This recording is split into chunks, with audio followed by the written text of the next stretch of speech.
This government meeting is brought to you by Eastworks and our local cable subscribers.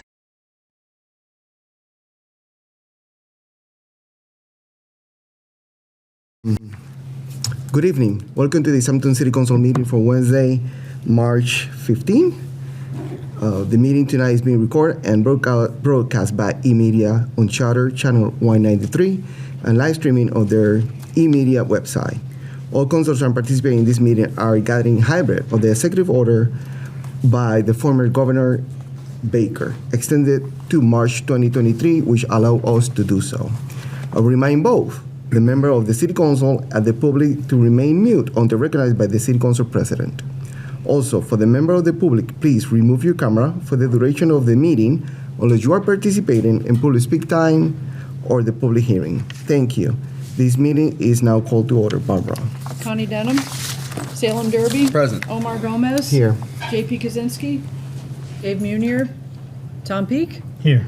Brad Riley. Dan Rist. Here. Owen Zarin. Here. Please stand up for the Pledge of Allegiance.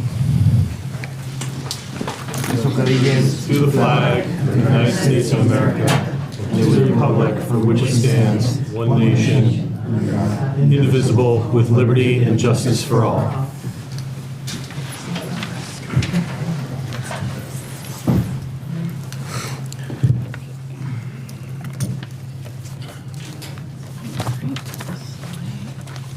Approve of the minutes. I will take a motion to approve the minutes of March 1st, 2023. So moved. Second. We have a motion and a second. Any further discussion? JP's here. Oh, yes. Any further discussion? Seeing none. Barbara. Salem Derby. Aye. Omar Gomez. Aye. JP Kaczynski. You're muted. You're Yeah. muted. Okay. Aye. Tom Peak. Aye. Dan Rist. Aye. Owen Zarin. Aye. Motion passes. Public speak time. I will give you 2 minutes. This is the opportunity to address to the council regarding any topic not listed on the public hearing. Please go to the podium. You have anything you want to say to the council? I will give you 2 minutes, and please state your name and address for the record. Anyone for the public that want to participate?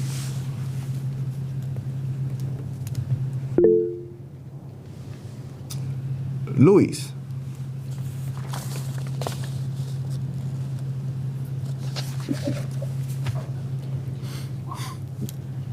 Hi. I wanted to speak in support of the library appropriation. Is that now or later? You can do the public hearing. This is the public speak time. So later. It's a later, Okay. 6:15. Got it. Thank you. John?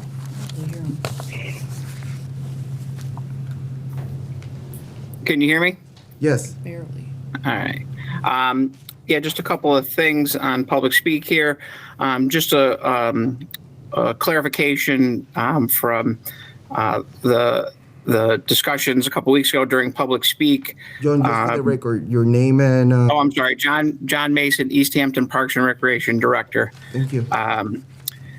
The Stanton Foundation, which supplies funding for dog parks, I reached out to them regarding the Nonotuck Park site, the accessibility in the wintertime and the park being closed during the wintertime. And they have responded in writing that they would not fund a dog park inside Nonotuck Park.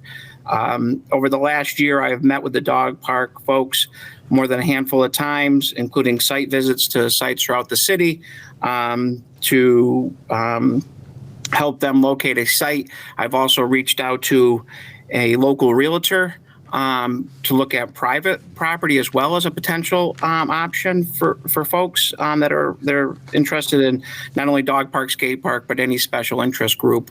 And so we are been trying to work and help this process along.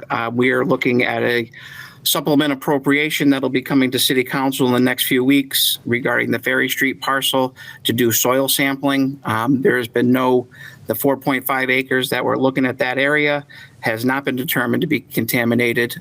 We are doing a full review, environmental review. This will be phase 3 for this area.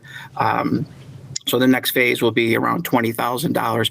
We have funded, as the park department, the first 2 phases, and we have not asked for any money from any special interest groups for this area.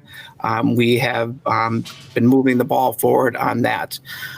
So there's an update from the Parks Department regarding that. Secondly, just a few things that I want to kind of bring to the forefront. Over the last decade, the park properties expansions that we have taken on, 2 pickleball courts, 2 baseball, softball fields. We've renovated Daly Field. We've improved Section 3. We renovated Pavilion 1s, 4, and 3. We've added a kitchen to those areas. We've added a soccer field, irrigation. We've took on the boardwalk. We've added Main Street cemeteries. We've expanded the Brookside Cemetery, including adding a cremation section and more full-side lot. We've added the playground down below, and we've taken on Mount Tom Trailhead. All this without adding any more to our budget or personnel. We have things coming up this year. We're adding a new playground up top that was destroyed last fall by that microburst. We have the Ferry Street parcel, which is ongoing, which we've been moving ahead. We're excited about the pool project, which will be going out to bid in probably June 1st. Maintenance building, we're still very interested in getting a maintenance building, which was our park maintenance building was closed for 6 weeks. We had to winterize it because there was no heat for them. We have the spray park. We're looking at expanding that and putting in a water control system so water is not wasted within the city. We also have phase 2 of the Nonotuck Park pool upgrades that we're looking at. I'm sorry. We have Daly Field. We have New City. Just to kind of outline where we are continuing to expand and move forward as a department. Thank you. Thank you, John. Anyone else from the public?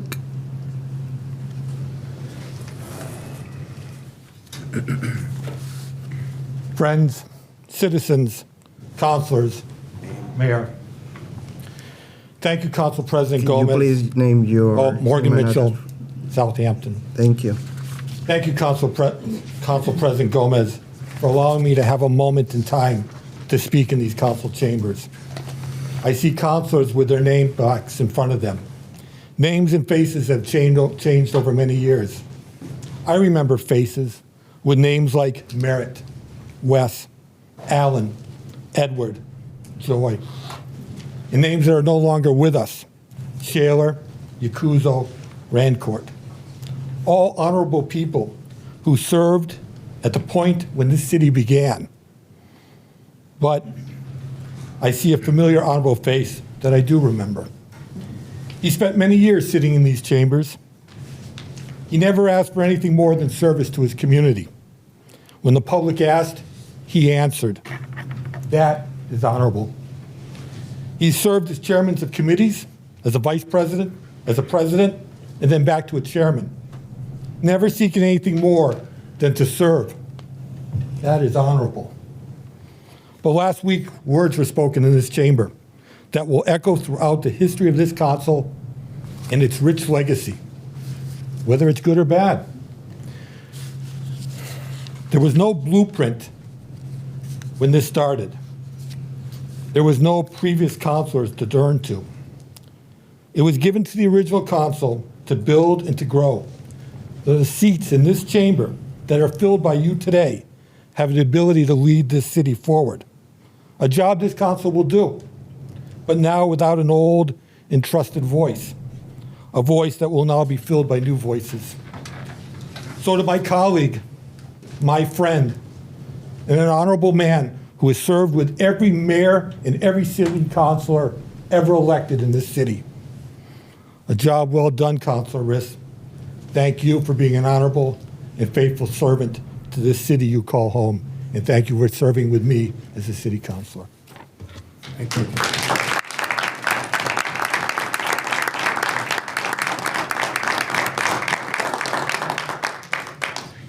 Anyone else?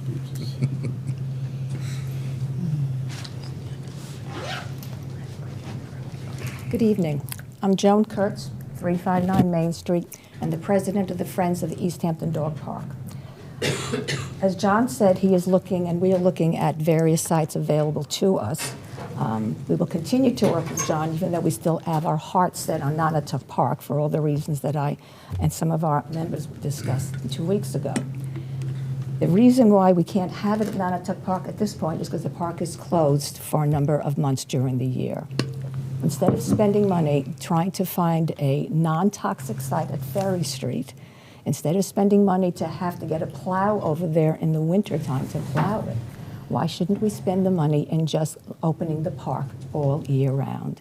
Not just for the dog park, but for all the families that are there now. With the warmer weather, families are going to play in the playground. They have to walk all the way from the high school all the way in to get to the playground in the wintertime. Everybody walks their dogs there all year round. Why not let them have the dog park all year round as well? So we're still hoping for Nonotuck. We'll keep working with John and Parks and Rec. But at this point, we're still hoping for Nonotuck. Thank you. Thank you. Anyone else? No one else? Communication from elected officials, boards, and committee. Any councilor have anything to say? See, no? Mayor's communication? Madam Mayor? No. Corresponding announcement for the President, Vice President communication. Mr. Vice President, you have anything? I do have something, but I want to kill time. I just want to say thanks to the DPW. I'm thank you the director, Greg Noneman, is here. I want to say thank you to the DPW, the police department, and the fire department for the hard work that they did yesterday. I know the police department was out at 3 a.m. and something that really bad happened to our community. I know the fire department was working all day, and DPW did a great job. We criticize a lot the city employees when they do a really bad job, but we have to say thanks and recognize when they're doing a good job, and yesterday was one of those days. Thank you.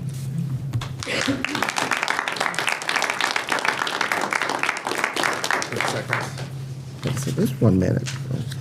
We'll take a motion to open the public hearing. So moved. Second. I have a motion and a second to open the public hearing. Any further discussion? Seeing none, Barbara? Salem Derby. Aye. Omar Gomez. Aye. J.P. Kaczynski. Aye. Tom Peak. Aye. Dan Rist. Aye. Owen Zara. Aye. Motion passes. Public hearing is open. The first item that we have is the city ordinance amendment for Chapter 7, the pay plan. Councilor Derby. Thank you, Mr. President. So the ordinance committee met on these, I believe it was 2 weeks ago. It was the 7th. So I guess that was not 2 weeks ago. So we have various changes to pay plans and pay grades. So what we'll start with is adding the position of veterans agent at grade F. And so this is something that we have to do because our veterans agent has been a shared position with South Hadley previously. And that, I believe, was grant funded, or that position is not going to be continuing, so we need to have a veterans agent exclusively for Easthampton. And Emily, if you want to come up and save me on any of these, you can too. And so this is a new position that we are going to, it's a part-time position that we're going to fill because we might be losing our current veterans agent to a full-time position in South Hadley. Yeah, so previously this position was regionalized, and we were regionalized with South Hadley. So kind of because of the demands and the needs for this position, South Hadley decided to opt to a full-time position solely for South Hadley. So it is a state requirement that we do have a veterans agent. We want to bring someone in at 25 hours a week and kind of see where the position leads and goes from there. I mean, it's really important for, our veterans so that then they understand the services available to them. And yeah, I think it's a great position and really needed.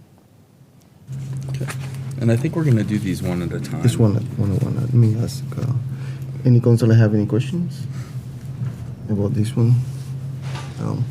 Is anyone from the public have any comment or questions or concerns about adding this new position? Seeing none, Councilor Derby. I move to amend the city ordinances chapters. Mr. President, point of order, that's not necessary. All you have to do is, you can do all of these at once. You could ask the questions, but you don't have to vote on every single one. So- Okay, just 1 second. No, I'm the city council president. I prefer one by one, just in case, then we have one of the positions that someone's gonna say no. So to avoid that, that's the reason we're gonna do one by one. In case we vote one by one, we have questions, and someone is gonna say no only to one particular one, so that the council will be more freely to vote that way. That's the only reason we're voting one by one. Councilor Derby. Okay. I move to amend city ordinances, chapter 7, section 17, exhibit A, classification of employees by adding the position of veteran agent at grade F. Second. We have a motion and a second to add the position of veteran agent grade F. Any further discussion? Seeing none, Barbara? Omar Gomez. Aye. JP Kaczynski. Aye. Tom Peak. Aye. Dan Rist. Aye. Owen Zaret. Aye. Salem Derby. Aye. Motion passes. Councilor Derby? Okay, so the second one we have is to add the position of an arts and culture program director at grade E. And I believe this is it replacing the current position at, or is it adding? I can't remember exactly. Okay. You have go to the podium, please. And I feel like it was Pascalina. Yes. Is that correct? Yes. So it was something that, but it's adding a new position for. Yes, so it's Okay. adding a new position just because the requirements and the department is expanding so much, but we want to keep the arts coordinator position as well. Not have that position filled, but keep it in the pay plan just in case if later on the needs aren't so much. We can move back to that or add it. Okay, and I neglected before to say that the ordinance committee, for all of these, voted 3-0 to accept them. Any councilor have any question? Councilor Rist? Emily, you're referring, Pascalina will move into this new position, and the other position of arts coordinator will exist, but currently will still won't be exist. filled at the current time. That is correct. Okay. Any other councilors?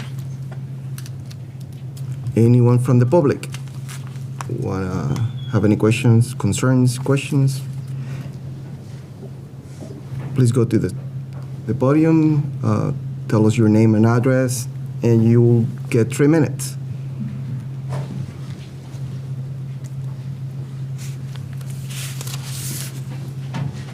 Hi, Marsha Morrison, 24 Winter Street. Hi, everyone. I have to say, the sound is not traveling very well back there, and I'm getting older, but could you explain this new position and what's happening with Pasqualina, et cetera, so I understand it a little better, if you wouldn't mind? Yes. You want to? I can try. Jeff, do you want to? First, we recognize the audio and the back is bad. Yeah. We're going to try to talk as loud as we can, so we apologize for that. Thank you. Yeah. Thanks, Jeff. Hi, everybody. I'm Jeff Bagg. I'm the city planner.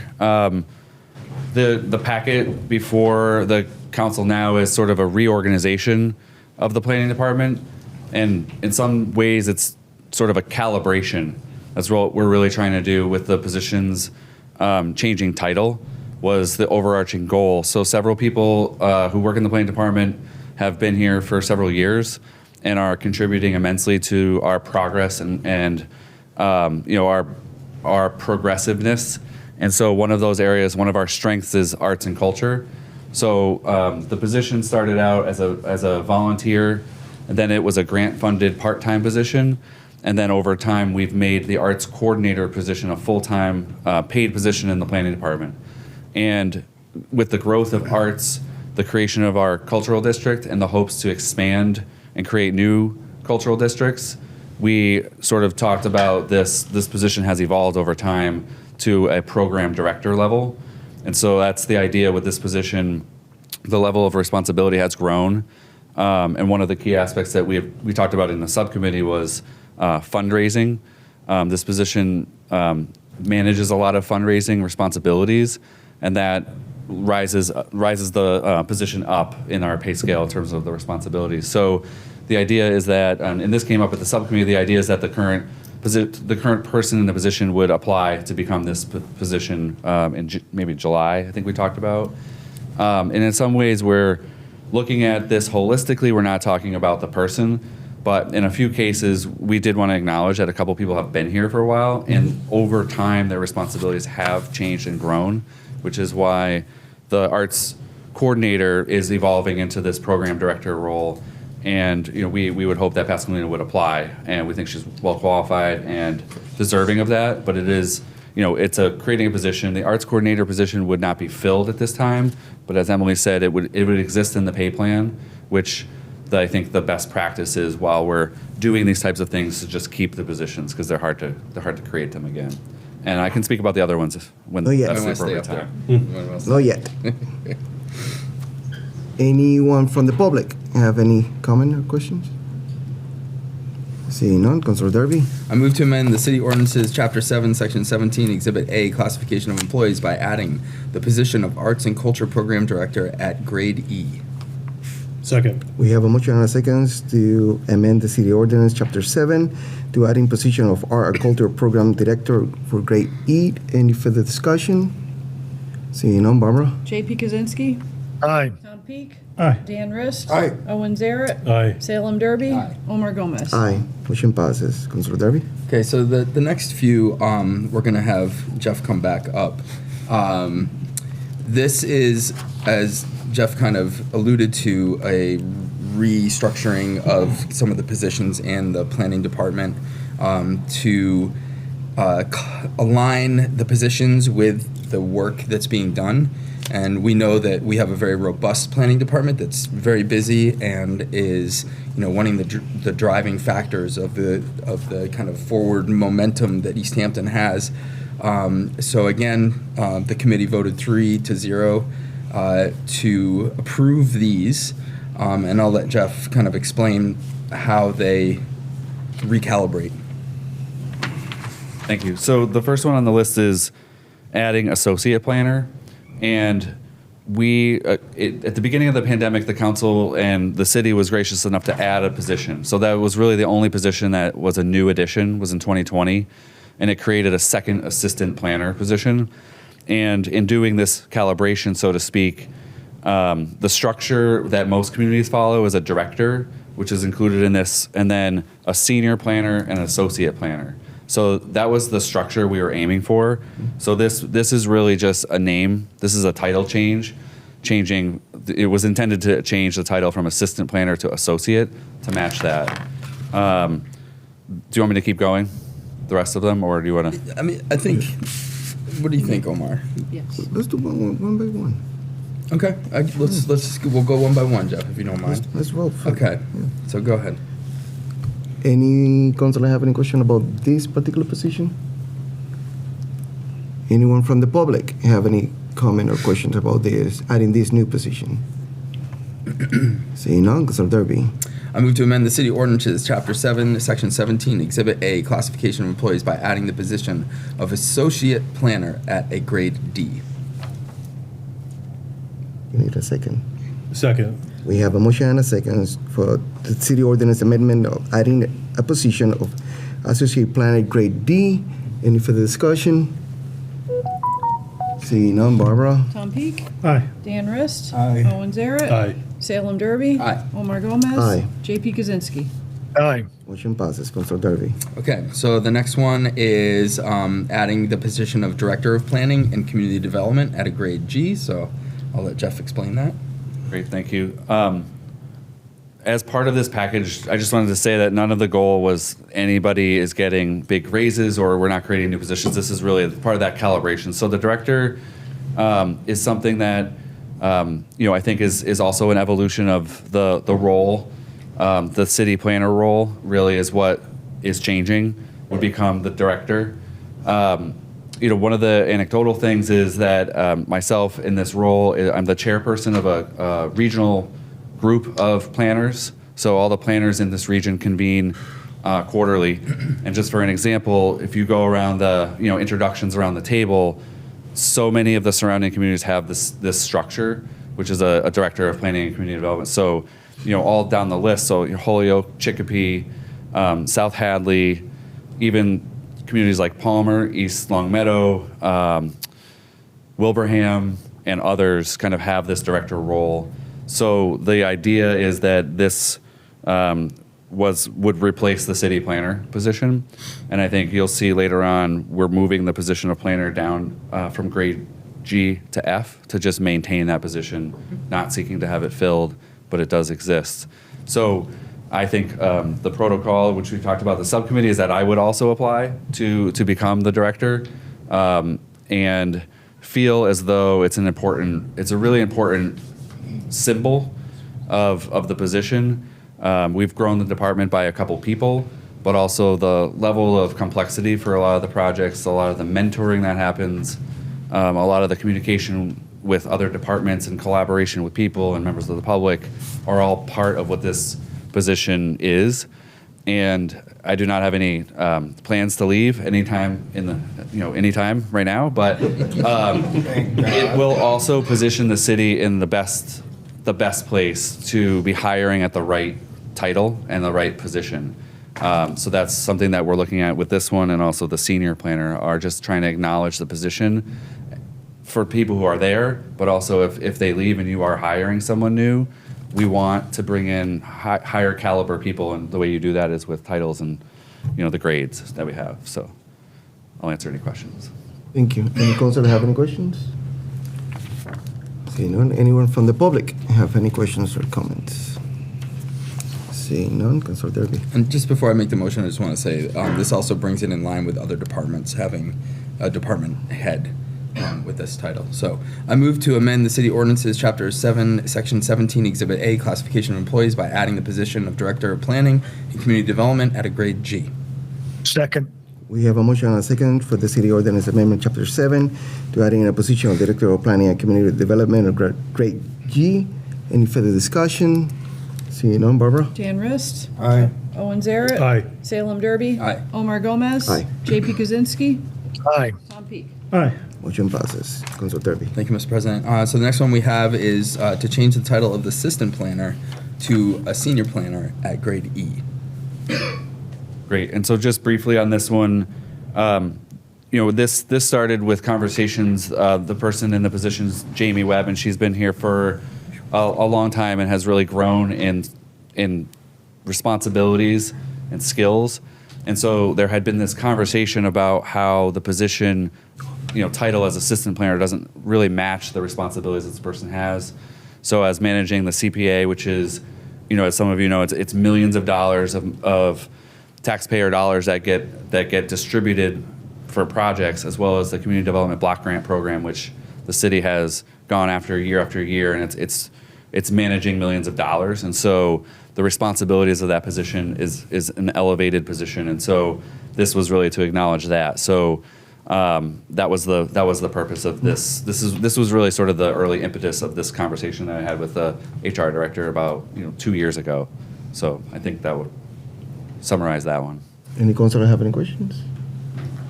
Anyone from the public? Seeing none. Councilor Derby. I move to amend the city ordinances, chapter 7, section 17, exhibit A, classification of employees, by changing the title of assistant planner to senior planner at a grade E. Second. We have a motion and a second for the city ordinance amendment, chapter 7, to change the title of the assistant planner to the senior planner, grade E. Any further discussion? Actually, Councilor Zaret. I did just think of a question, Mr. President, and I'm glad we're having this discussion because it seems that every time you open the paper recently, there's another project going on in the city and the department, one of the departments that seems to be at the focus of that is the planning department. And I'm grateful to have seen the growth of the city and the leadership that our current planning staff has taken on that.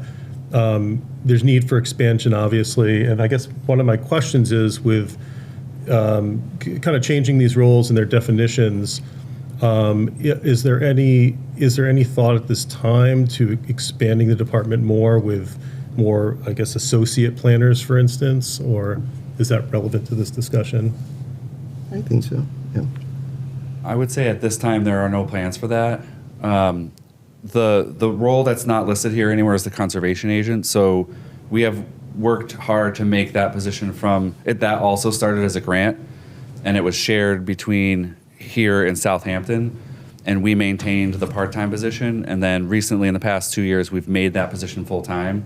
So that position rounds out the things that the planning department does in terms of that person staffs the Conservation Commission, but also all of our green communities grants and efforts are managed by that role, as well as our move towards sustainability, climate change, and those sorts of projects will be held by that role, the conservation agent role. So that isn't really reflected here. I would say in the long term, we had talked about an admin might be something, and that was in my first budget narrative that I ever put together was, we have a department head, it's fine, but I'm making photocopies and I'm stapling packets together, and we don't have a person in the department to do mailings and some of these more menial tasks, which we all take on. Each individual person does part of that, but I would say in the long term, that might be one of the goals you would hear about. I think that's a good question. Thank you for asking that. Thanks for what you do. Any other counselor? Seeing none, Barbara? Owen Zaret? Aye. Salem Derby? Aye. Omar Gomez? JP Kaczynski? Aye. Tom Peak? Aye. And Dan Rist? Aye. Motion passes, Counselor Derby. Thank you, Mr. President. So I believe this is the last one we have for the planning department. And this is changing the pay grade of the planner from grade G down to grade F. And so I think Jeff will explain that as the titles change, we're going to be moving new people, or the roles will change, so the grades need to keep up. You want to add something? Yep. And planner is actually the city planner, so it depends on if you're looking at the pay plan document, it says planner. Through the title, it was the city planner. We talked about keeping that and lowering it to grade F. What that does is if you're looking at the pay scale, it allows us to have a position in each grade. So if there was any changes, whether it's growth or changes in staff, we could look to these different grades to be assessing what the need is and the person, and then being able to hire. Because I think, as we are learning in the other discussion that you'll have the rest of the night with the pay scale, is if the position doesn't exist, it's hard to get it in. And if it's not in the right grade, then you have to be hiring to the right level. And so we wanted to have at least this change would go down to F. Gives the planning department a position in every grade. Any counselor have any questions? Counselor Sarek? Just to follow up to my last question. So, Mr. President, may I ask a two-part question? Thank you. So again, just to clarify, Mr. Bagg, at this time, the planner position will not be filled. There'll be the new Director of Planning and Community Development. There'll be an open planner position. But this basically accommodates if, for instance, the department, for upward mobility for somebody, as well as if the department were want to expand, you have a position open, for instance. Is that a fair statement? Yeah, and that came up at the subcommittee. We talked about how to provide the upward mobility, and maybe this is a question for Emily, but the person would have to be evolving their skills, and there would have to be some kind of corresponding change going on to move someone up. But really, I think the best practice was, as we're creating the director position, we don't want to just lop off the planner. We just want to keep it in the pay plan. So I'm just trying to be really clear that we're not asking to hire anyone new. These are all kind of adjustments to we have 5 people in the planning department. So it's, no increase with this proposal. You have another question? That was two parts. Okay. Thank you, Mr. President. Looks like Dan has one. Counselor Rist. Just a clarification, you say down to grade F, but F is a higher scale, correct, than G? I'm sorry, I'm not G, but E. In other words, when we put somebody in F, their pay scale is higher than those in E. No, it's G to F. So it's moving down a grade. Yes. G to F is moving Yes, down. G to F, yes. I apologize. No, that's fine. Another counselor? Anyone from the public? I can say that after, it's fine. Okay, just wait for the public. Yeah. Anyone from the public? No one? Counselor Peak? Yeah, I just wanted to say, in general, I think that a lot of these are really good ideas, including this one. I've worked in government workplaces before, and when you have this sort of step-based system, you can run into a real problem if you have a long-time employee who is productive and helpful, but where you sort of reach the end of your steps and you don't have like a logical next step for that person to go. And I've seen situations where governments are struggling to invent a new job on the fly in order to retain somebody who's being, like, everyone agrees that this is a person who is there, they're worth paying a higher rate, they're contributing important things, but we just haven't imagined a job for them. So I really do think, like, I can see why some members of the public might be like, "What, isn't it kind of weird to just have jobs you don't intend to fill?"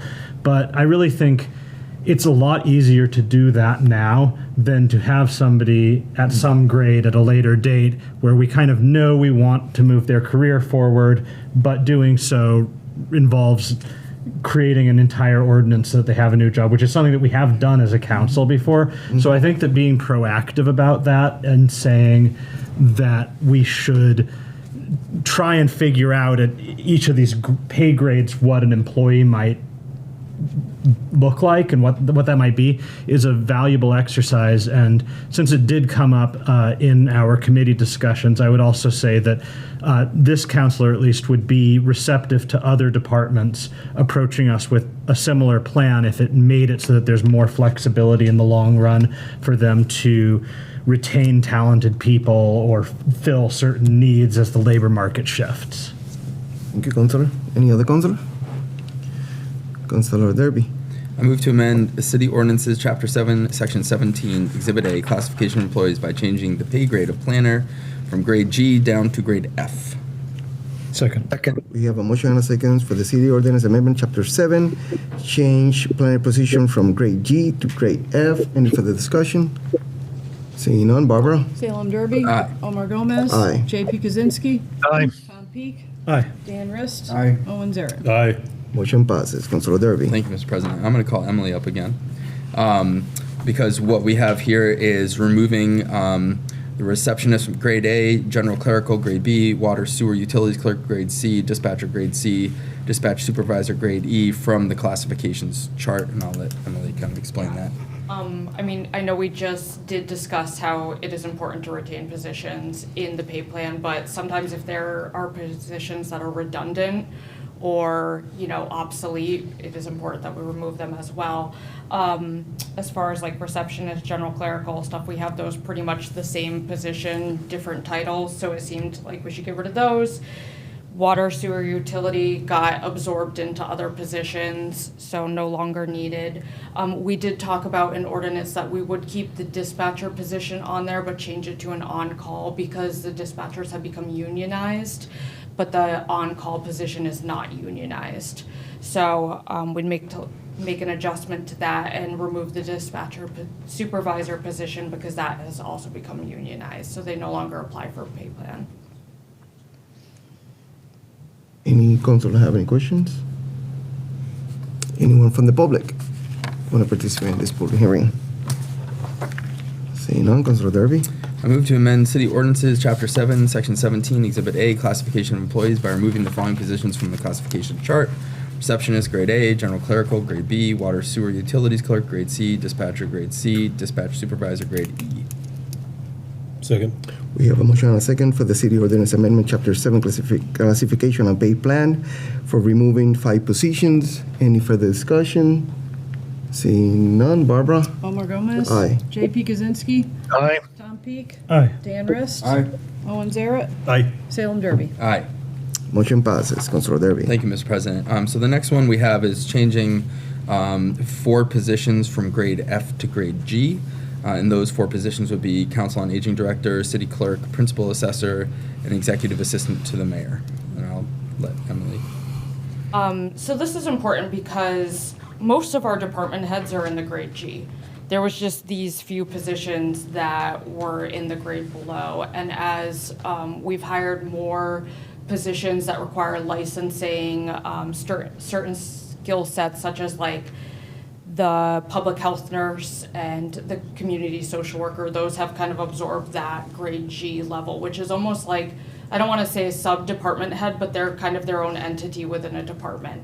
So in order to, reward department heads who really should all be grouped together, we want to move them up with the rest of the department heads where they belong, because it requires confidentiality, supervision. They have staff that they're managing, and they really shouldn't be in a lower grade than any other department head who has the equal responsibility to them. Any councilor have any questions? Anyone from the public want to participate in this? Oh, no, anyone from the public? Seeing none, Councilor Rist? Yeah, just a comment. This is very welcome. I know you've been working hard, and you've tried to get the Collins Center to work with you, but that cost money, and this is excellent, because I've always wondered why we had such a split between our department heads. And I know in the pay scale, as Councilor Peak mentioned, when we get to the pay scale itself, having more steps so we can retain positions, and also because they end up stopping their pay increases after their last step so early in their career. So this is excellent. I just want to thank you and Jeff and everybody who's worked on this. Any other councilors? Seeing none, Councilor Derby? I move to amend City Ordinances, Chapter 7, Section 17, Exhibit A, Classification of Employees by changing the pay grade of the following positions from grade F to grade G. Council on Aging Director, City Clerk, Principal Assessor, Executive Assistant to the Mayor. Second. We have a motion and a second for the City Ordinance Amendment, Chapter 7, Classification of Pay Plan, reclassification of COA Director, City Clerk, Principal Assessor, and Executive Assistant to the Mayor from grade F to grade G. Any further discussion? Councilor Sarrett. This just occurred to me, and let me know if I'm misunderstanding this, but with all these changes of pay grade, that represents subsequent changes in base salary, correct? Correct. Does anyone have an estimate about how much money is added then to the budget based on that lump sum of increases? The answer is yes. Okay. Do you have the number with you? Oh, I don't have No. let me see, because it's based off of what I'm suggesting for our pay scale later on, so, I have to say that what's on the package, and there was I don't have it in front of me. total increase from the prior year, and this would be, if you guys accept my proposal for the next, the total increase would be $98,962.76. Okay, great. And that's including all pay plan employees. Thank you. Any other questions? That's helpful, thank you. Any other councilors? Barbara? J.P. Kaczynski, Aye. Tom Peak, Aye. Dan Rist. Aye. Owen Zarrett, Aye. Salem Derby. Aye. Homer Gomez. Aye. Motion passes. Councilor Derby. Thank you, Mr. President. The last piece we have here is to revise Exhibit B salary and wage scale. And this was something that was presented to the committee that seemed to make a lot of sense as far as cleaning things up. And I'll let Emily kind of explain how that works. But So we have been kind of behind on our wages for a couple years now. Since we did the Collins Center study, we just haven't been able to keep up. We've tried to make small COLA increases and stuff to, meet it where we could, but inflation has been, a lot more than I think people anticipated, and we can't fill positions. We have department head positions that have been vacant for a year now, and it's because we aren't competitive.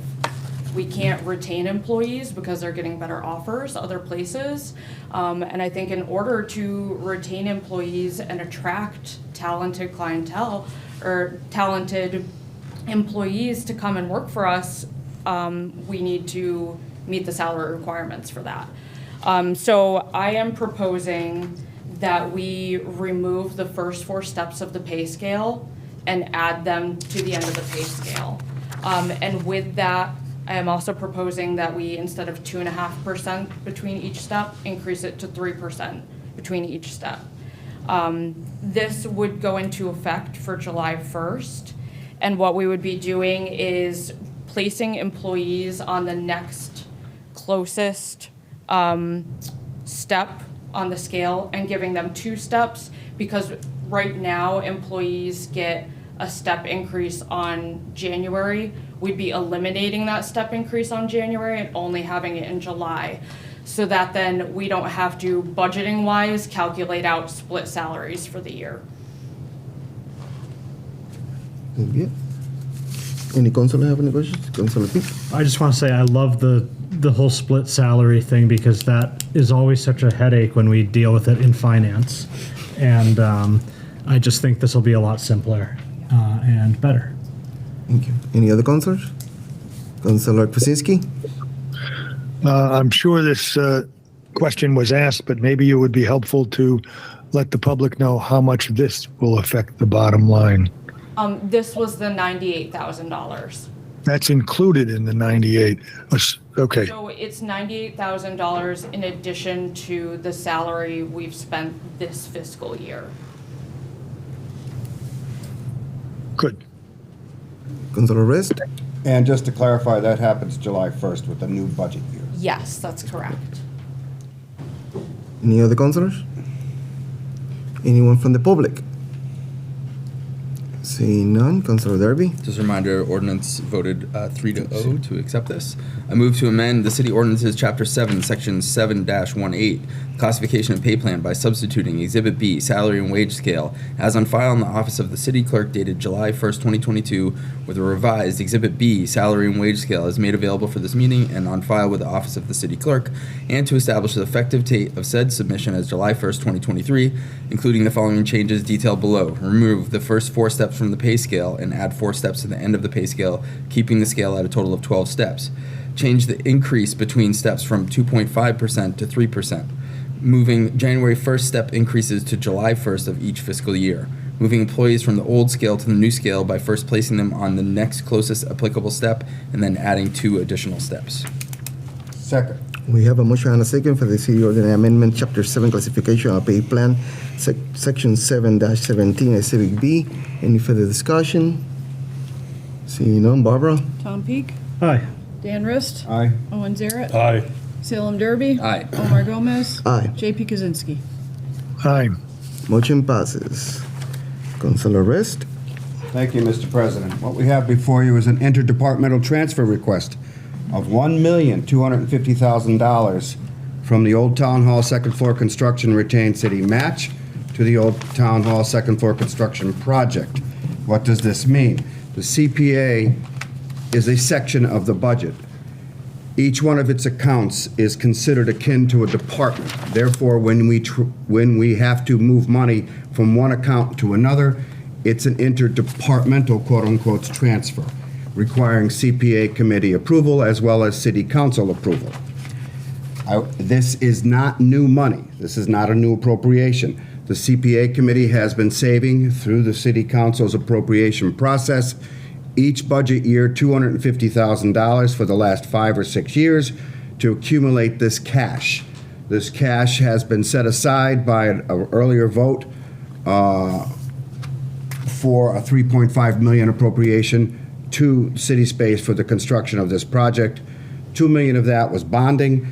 That is not part of this process. This is the cash, $1,250,000. City Space came to the CPA committee to explain that inflation has really hurt their budget process, so they've decided to change their phasing of the project to 3 phases, with the second phase being an elevator and accessibility. This actual construction of the elevator and accessibility to the whole building will be welcome, especially to the first floor, so we have accessibility where we do not have it now. It also will, of course, be accessible to the second floor when that's finished, as well as the basement. This is similar to the phase 1, which was around $500,000, a mixing of city space funds and CPA funds to do the infrastructure. This accessibility is very welcome. It uses $1.25 million in cash and $1.43 million in city space cash, the two together for the budget. This construction is now a hedge against inflation, as inflation is continuing to rise. If we do the construction now, it gets a lot of work done prior to more inflationary costs rising, which will be dealt with this third phase when they finally do that. All funds, just to finish up, the budget for the project does include a 10% contingency, which I welcome because of inflation. All funds must be in place before bidding or anything can happen. And this will work just like phase one, with city CPA funds and city space private dollars being dealt with by the city. It's a city building. The CPA voted enthusiastically 9-0 to support this. Finally, we're going to get some construction on the project. Now, I don't know if Burns Maxey, president of City Space, who's in, there she is. I'd like to, Mr. President, with your permission, turn it over to her to further the comments as well as answer your questions. Yes. Hello, I am Burns Maxey, president of the Board of City Space, the nonprofit that manages and restores Old Town Hall as a center for the arts in Easthampton and our fair region of Western Massachusetts.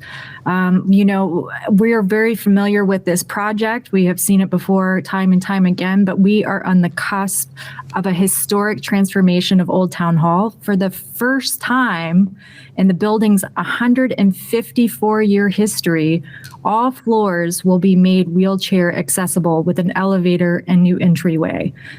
You know, accessibility is so deeply critical when we talk about inclusion. Just imagine this. Those who have never been able to experience the second floor grand hall or no longer able to, they'll be able to see it firsthand after adding this elevator and entryway. You know, although City Space laid these architectural plans back in 2018, and we've been talking about this for quite a while, this project really started 20 years ago. Maybe even over 20 years ago. And there's been numerous community gatherings envisioning what Old Town Hall will be, the most prominent historic Easthampton building centrally located on Main Street that welcomes people with its Italianate architecture and its design. We all know that it was once a municipal building and housed the town offices, and now it's a destination for creativity and community.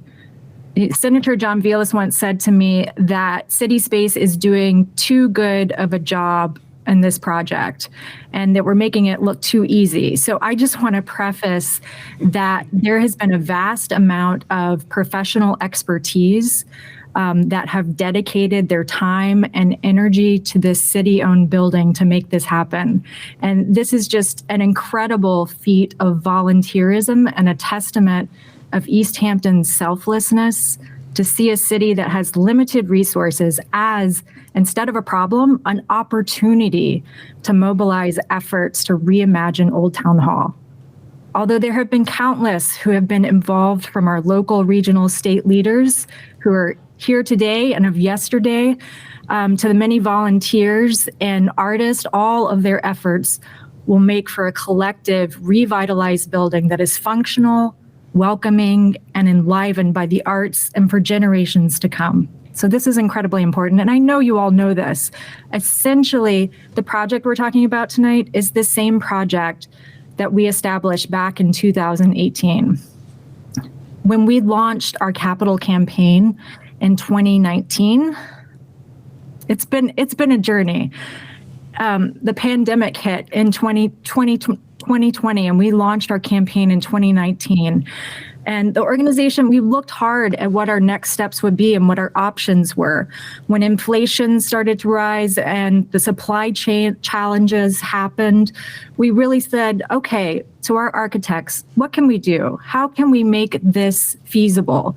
And they said, well, we could split up the project. So we did that. We've put the project into 3 phases, and I'm proud to say that we've completed the first $500,000 phase of the project that lays the groundwork for phase 2. And that's where we are now.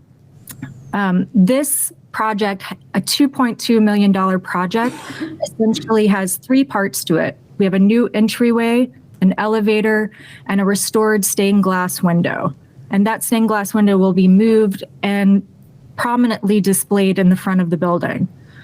The construction fits with the current structure, but it's really differentiated from the historic building. So it doesn't take away from that integrity that was originally established with the architecture.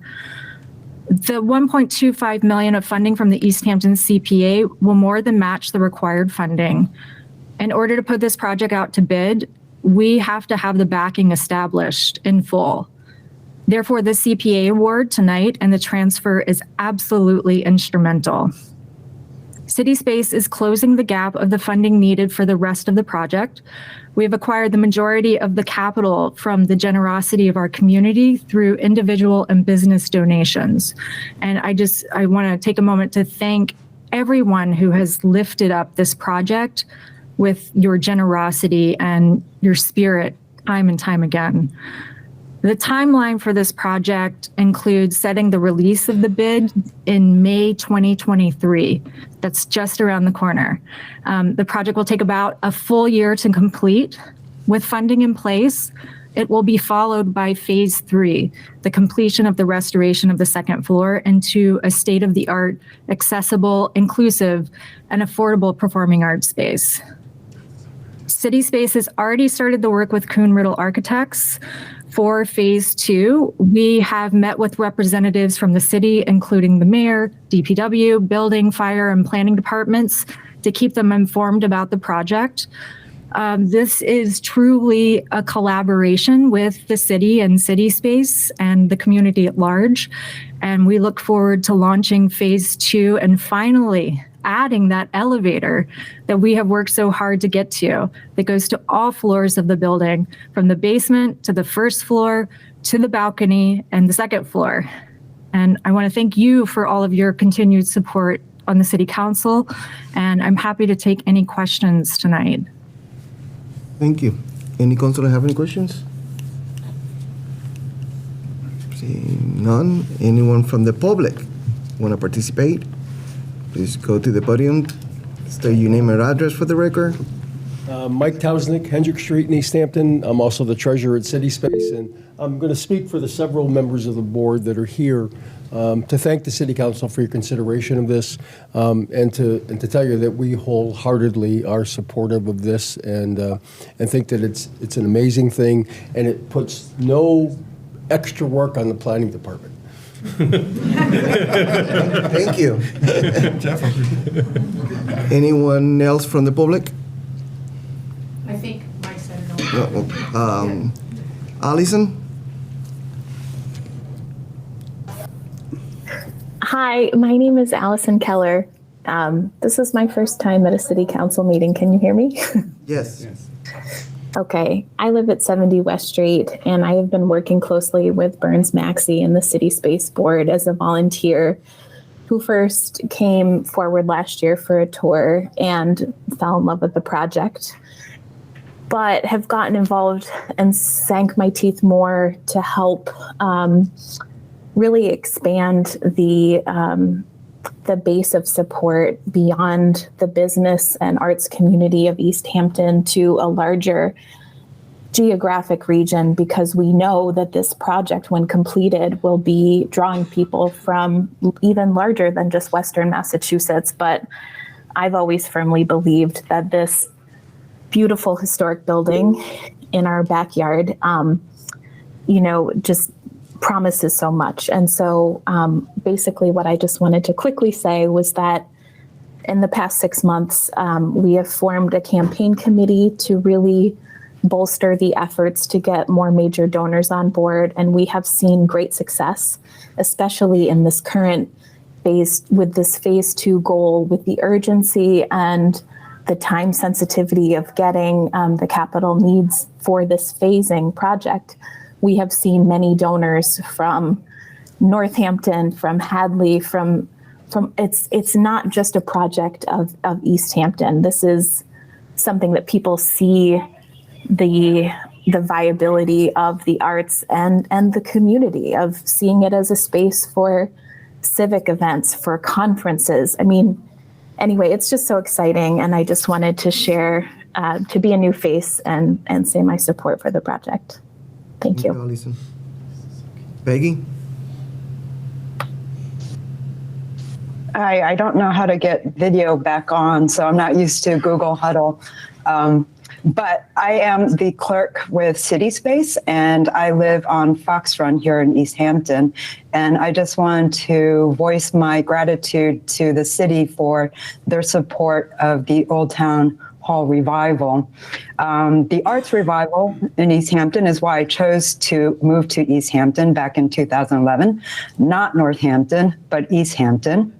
I see the Old Town Hall's restoration not just important for the arts, but really as an economic engine for the town. I can't wait to see what having an accessible and affordable space for 350 people on that second floor how that could transform what it means for Easthampton and the community. So I thank you to the town of Easthampton for your continued support of Old Town Hall's revival. Thank you. Thank you. Pat? Thank you for taking me and listening to me for a minute. I'm Pat Brough from 107 Briggs Street, and I too would like to just express our support, or my support, for the Old Town Hall and the project as it continues to move forward. It's going to be a great showcase for the city and a great addition to Main Street and the traffic that's going to come here throughout the foreseeable future, I hope. Thank you. Thank you. Anyone else? Please go to the podium and state your name and address. Carol Abbey Smith, and I've been doing a lot of tours, especially since January, of the second floor, and I wish I had a camera with me. You take people upstairs, and these are people coming, we've had people from New York State, Connecticut, coming to events. Their minds are blown with that space. They just go, wow, because you don't know that it's there from the outside. So this elevator is really going to make what's going on inside visible on the outside. And I encourage anybody that hasn't been on that second floor, come on up, because it's incredible. Thank you. Thank you. Thank you. Anyone else? Councilor Rest? I have a question. Burns, I haven't asked this. How does a wheelchair-bound patron get to the Blue Room, which is our wonderful new space where you're constantly having concerts now? How do they access that now?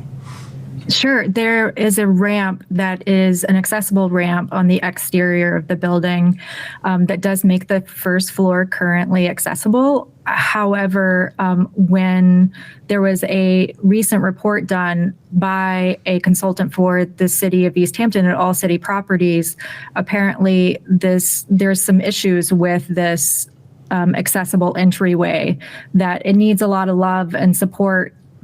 Literally, that it's actually deteriorating the support systems for the pad and the wheelchair ramp. It's also very difficult to find, so it's not incredibly user friendly. We find that there are a number of people that call us that want to come into the building, find out how they can see what's happening, and it's hard for them to locate that current ramp, and it's hard for them to get up it. So we want to create something that's more welcoming, that's ADA accessible, and that will go to all floors. So in the past year, we opened up the Blue Room, and we housed over or close to 100 events within that space. So we're seeing an increased use of the building, everything from theater performances to music performances to family events, and the building itself, beyond our current tenants of Big Red Frame and Easthampton City Arts, are really participating in creating a vibrancy within that first floor. Thank you. Councilor Kosinski? Mr. President, I just was wondering if imagining the design, and I know there were several conceptual designs for the integration of the new space into the building, keeping it in conformance with the neighborhood, with the building itself. All those plans were done, I believe, will the new structure look like the plans we've all seen? Councilor Rist? Absolutely. Nothing has changed in the look of the architecture since it was first conceived. Correct, Burns? I mean, as far as I know, I've looked at this 1,000 times. So the elevator is as it was designed way back, I guess, 2018. Correct? Absolutely. I'm happy to share a visual if you would like to see one, but it is the same visual that we've been looking at since We don't need it, 2008. thank you. Okay. Councilor Kosinski, that will be it? Yes. Any other councilors? Councilor Rist? I move that the full council approve an interdepartmental transfer request for the following. The amount requested is $1,250,000 to be transferred from the Old Town Hall second floor construction retained city match account, $1,250,000, to be transferred to the Old Town Hall second floor construction project account, $1,250,000, for the purpose of the construction of Phase 2, construction of a new ADA accessible entrance and elevator. Second.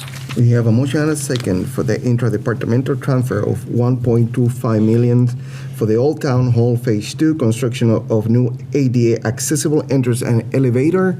Any further discussion? Seeing none, Barbara. Dan Rist. Aye. Owen Zaret. Aye. Salem Derby. Aye. Omar Gomez. Aye. JP Kaczynski. Aye. Tom Peak. Aye.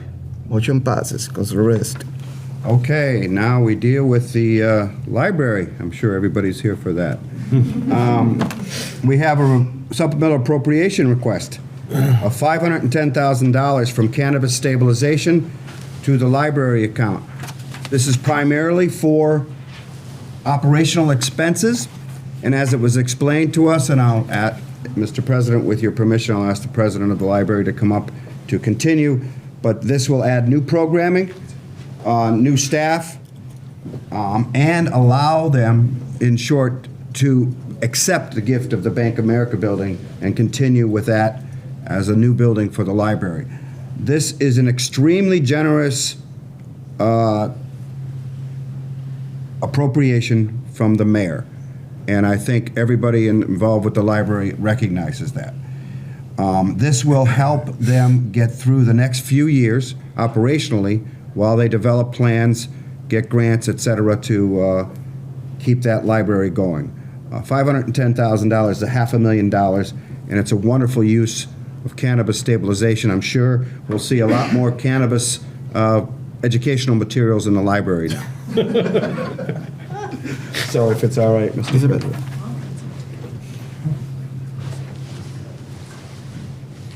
Hi, good to see you all. Elizabeth Applequist, President of the Easthampton Public Library Board. I agree with you, Councilor Rist. It is an extraordinarily generous amount of money for the mayor to request on our behalf. So I want you all to know that we totally appreciate that and recognize that. And also, as you alluded to, this funding will finally be able to put us on the right road to be able to move forward with the building donation offer from the Easthampton Savings Bank, because it's going to help demonstrate our financial stability. And I'd like to also mention our intentions are to invest the funds and draw $100,000 a year. And our calculations show this will last us a little more, this money will last us a little more than 6 years.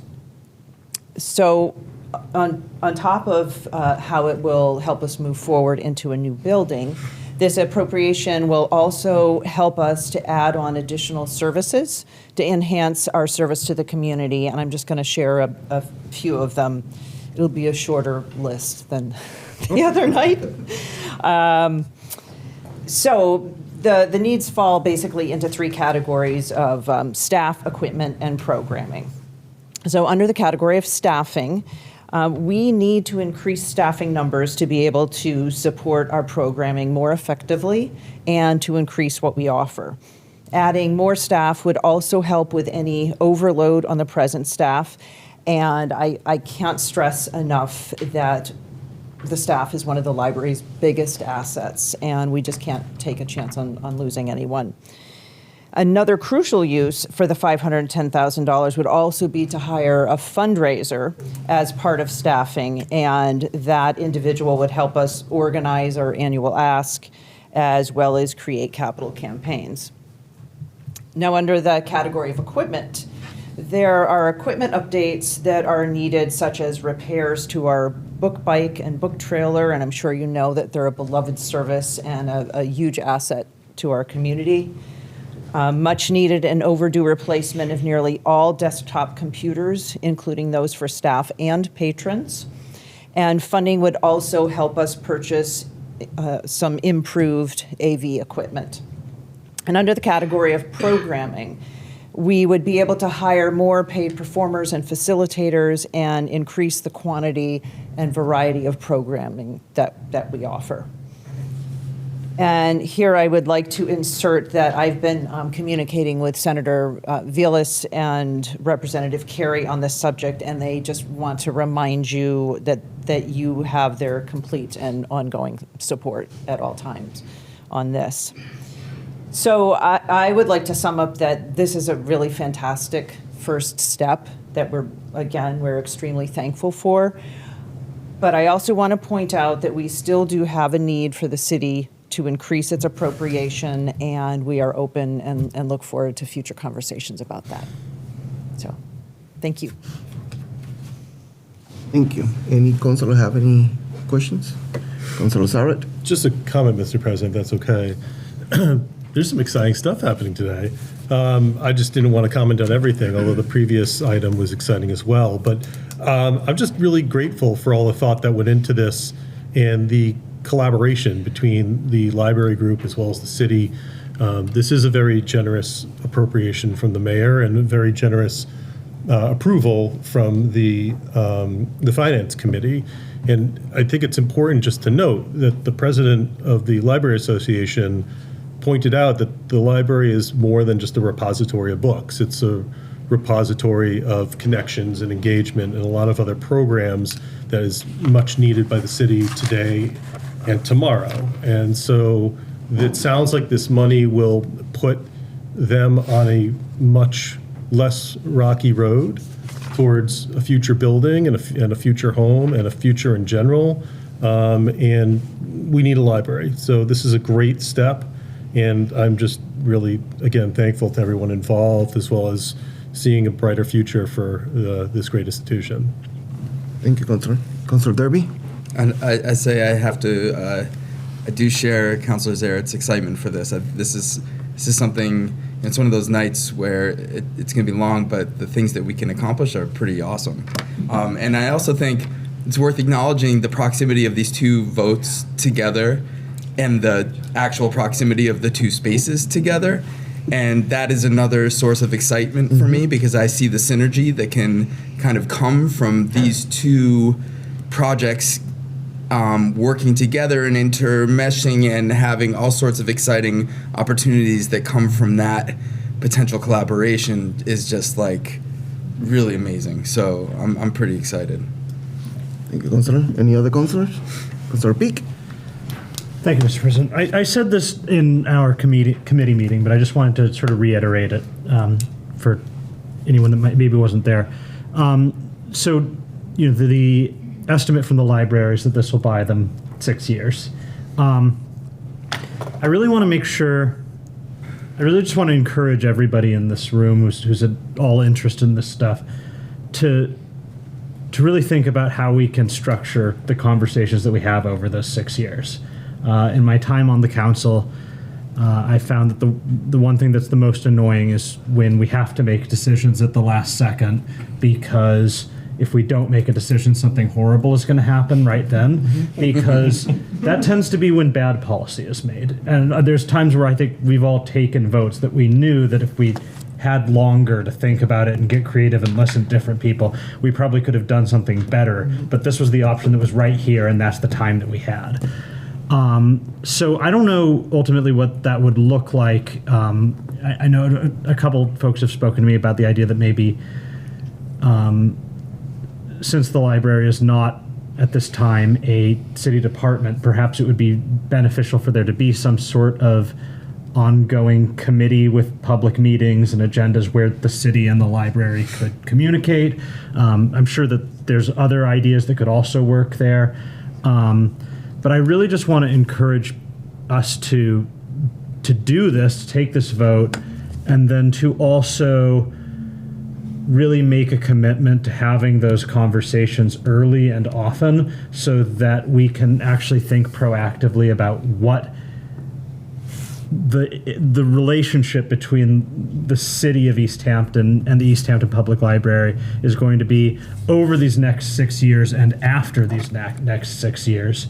And so that's just my I guess my request of everyone involved is let's take the time that this buys us and use it wisely so that we're not back here with another apocalyptic we need to act now scenario, because those are bad and they're not fun for anybody. Thank you. Councilor Kosinski? I echo the comments that have been made. Councilor Peak, I think you're right on with having there be a communication between the city and the library to help plan the future. I think what the plan that was put in place with that 5 or 6 year time frame was really smart, and I think I was pleased to hear about the fundraiser, about the hardware improvements, the computers, the boost for the staff. I think this will be an exciting place right across from City Space. I think this will really be very visible to anyone who passes through the city. This is great. Thank you so much. Good plan. Thank you, Mayor. Thank you, Councilor. Any other councilor? Anyone from the public who want to participate? We'll give you I'll be very brief, Eric. I just want to let everybody know it will be 3 minutes per person. Thank you. My name is Katya Shapiro. I'm the director of the Easthampton Library. I'm also a resident of the city at 14 River Valley Way. And a lot has been said already, but as someone who returned to the area and became a part of this city only a little over a year ago, this is a really special night to see, the things that many people have brought up, the confluence of so many huge movements and changes and positive energy coming to fruition in this city. I love to see City Space. I love to see city employees getting paid. I love to, I really, just the positive energy that's happening in this moment is incredibly impressive. And I'm really thrilled that I can be the leader of your library at this moment. We really are, as Elizabeth said, working to be the best city resource that we can be. It's very easy to say we need a library. Libraries are absolutely essential. What does that really mean? What it means to me, as someone who's worked in small, little systems and large urban settings, the library is the first place that anybody comes when they come to town.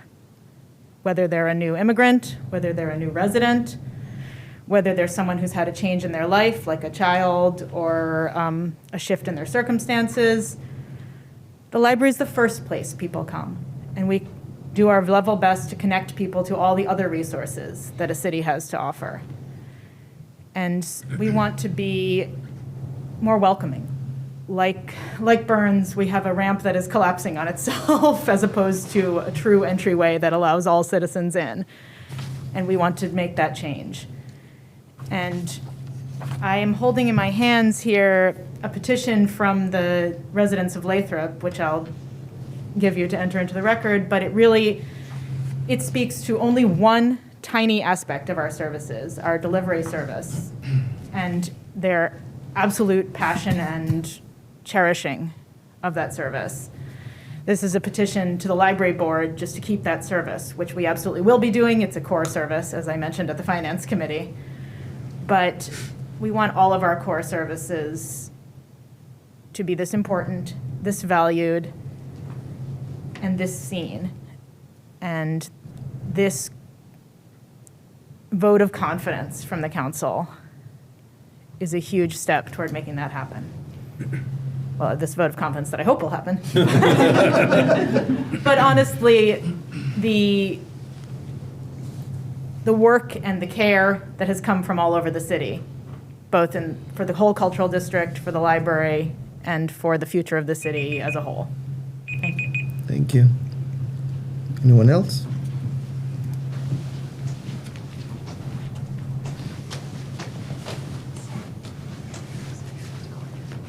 Hi, folks. My name is Eric Poulin. I live in Precinct 2.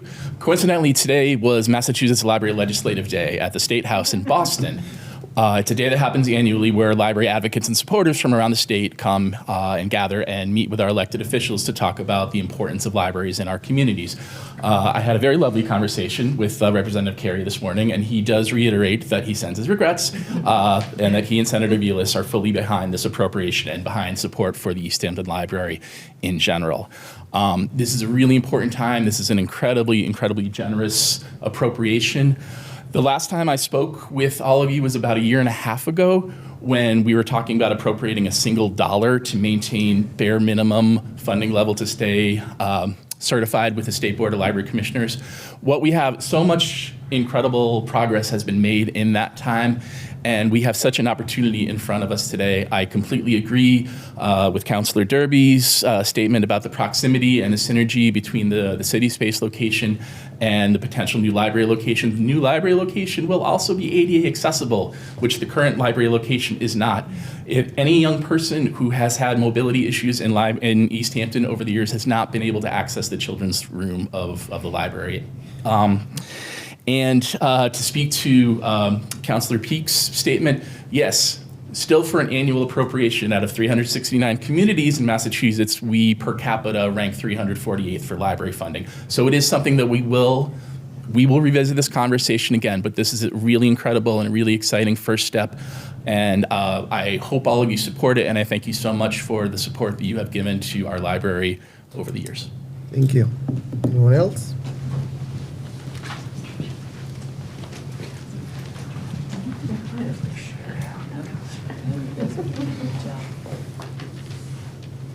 My name is Emily Prabhakar. I live in Northampton, and I'm the Youth Services Coordinator at the Easthampton Public Library. Members of the council, I feel so grateful to be addressing you this evening. When I last came before you in January, I hadn't yet started my position as Youth Services Coordinator at the library, and so was speaking mainly from dreams and imagination. Now that I've been at the library for a month, I'm speaking from getting to be a person who proudly puts the open flag outside of the youth department steps in the morning, hopeful about all who might come through the door that day and what we might be able to offer them. With each day that has passed, I've grown in my understanding of how vital a community space the library is and of how carefully and efficiently the library uses its resources. My vision and dreams and imagination have also grown, of how with more funding we can add needed value to our program and our collection. We are excited about the possibility of these funds, which would enable us to grow the programs we have and to be able to plan for more offerings for all of the age groups we serve. I am envisioning being able to offer more joyous storytime mornings crafted with particular developmental stages in mind, where meaningful communities can form. More moments for families to be able to pause from the demands of day-to-day life and take a breath while making art and engaging in programs together. More connecting youth with children's book creators, performers, and educators through nurturing, inspiring, and impactful experiences.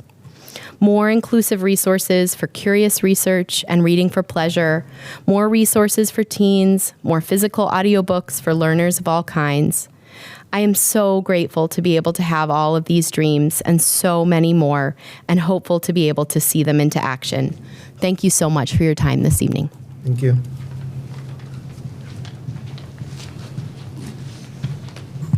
Mayor Nicole LaChapelle, 123 East Street. It's been a long week. So one, I just wanted to say the budget that my proposed budget going to this council will include additional money in the pass-along account on top of the state minimum. I think it'll just be good practice for us to get it. I'd also like to just also, I think some credit is due to Chuck McCullough from Williston, who walked Elizabeth and Marge before Elizabeth and myself through how this structure can work. So I learned a lot about numbers. And then also with all the excitement on Main Street, on the 28th, Jeff? I knew you wanted to say this. I'm beating Jeff. On the 28th, we encourage everyone to come to the Envisioning Downtown, the Main Street area. So we have these great projects going on, and there will be a public event at the Congregational Church at 6 o'clock. And the storyboards of what could happen on Main Street are amazing. And the fact that what happened tonight did and hopefully will pass, it's a great time in Easthampton again. So please, I'd love to see everybody. And accessibility is a big part of Main Street. So it would be great to have everybody there. Thank you. Thank you, Mayor. Anyone else? Anyone who's participating remote? Seeing none, Councilor Rest. Thank you, Mr. President. This is a cannabis stabilization appropriation, therefore it needs 6 votes to pass.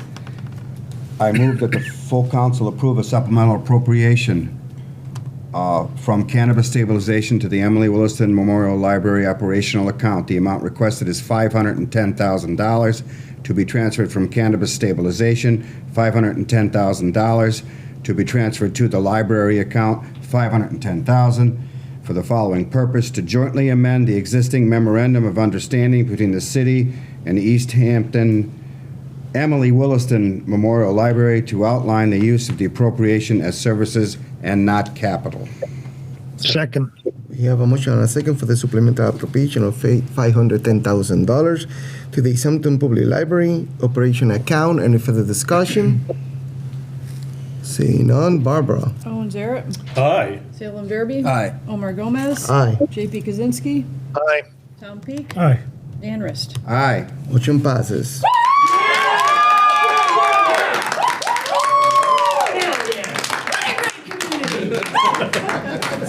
I hope you'll all stay to Yay, hooray! War Department. all going. We still have a meeting.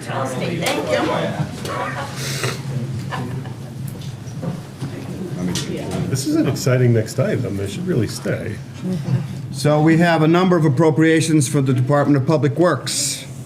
The first one is $150,000 from retained earnings for the Water Department's light, heat, and power account. This is required because apparently Eversource is no longer giving us credits for the Oliver Street solar field, but rather checks, and that has left us short. I think there was $421,000 in revenue expected. Greg, can you explain this further? My notes aren't as clear as I'd like them to be. That's fine. Sure. The Before you go, this is Mr. Netterman, he's the director of DPW. Thank you. I'm sorry. So the solar facility out on Oliver Street was downgraded from a Tier 1 to a Tier 2 facility based on its age, the amount of energy it's able to create.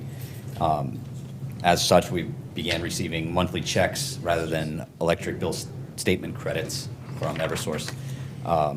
As of March 1st, we've taken in $420,967.94 in checks from Eversource for energy that site has created. However, that money is not available for us to then turn around and pay the electric bill, and it's resulted in a shortfall in our budget for this year. The money's there. I'll be working with the financial team here at City Hall to try to come up with a way to make that money accessible in coming fiscal years, but for this year, we need to do this. Any councilor have any questions? Councilor Sarek. So, if I'm understanding this correctly, there's some money in the till from this. We can't get to it, but in certain ways, but if we make this appropriation, we're covered on other items down the road from this revenue from the solar field. Is that somewhat accurate? Well, what we're doing is moving money from enterprise retained earnings to cover the bills for the enterprise fund that were covered by solar credits. And once we have a accounting system in place where these checks are able to come in from Eversource and then be able to, the money from them be able to be turned around and sent right out as payment, we won't need the money in our budget as the checks will come in and generate the revenue. So I don't know if that answers your question. Yeah, it does. It's mostly procedural. Thank you. Councilor Peak.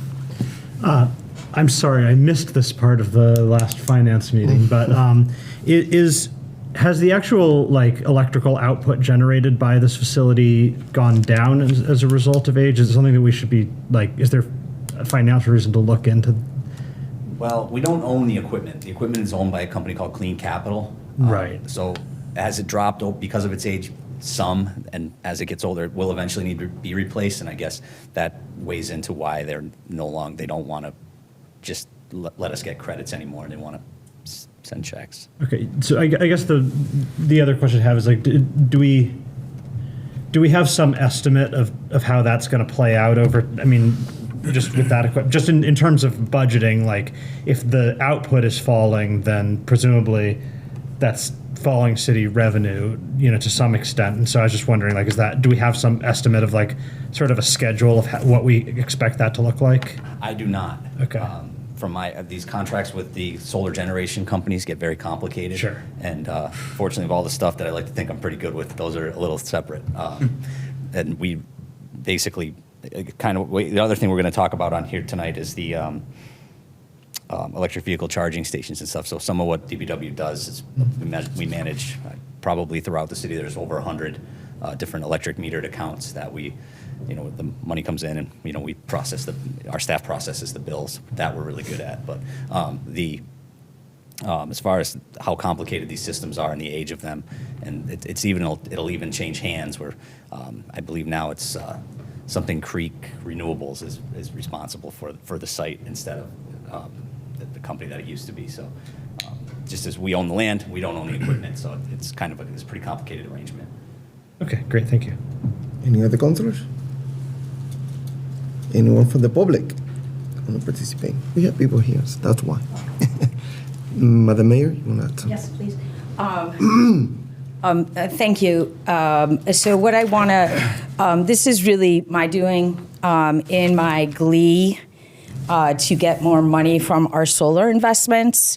We renegotiated the agreement with Clean Energy as our equipment was getting older and put together what's a pilot program.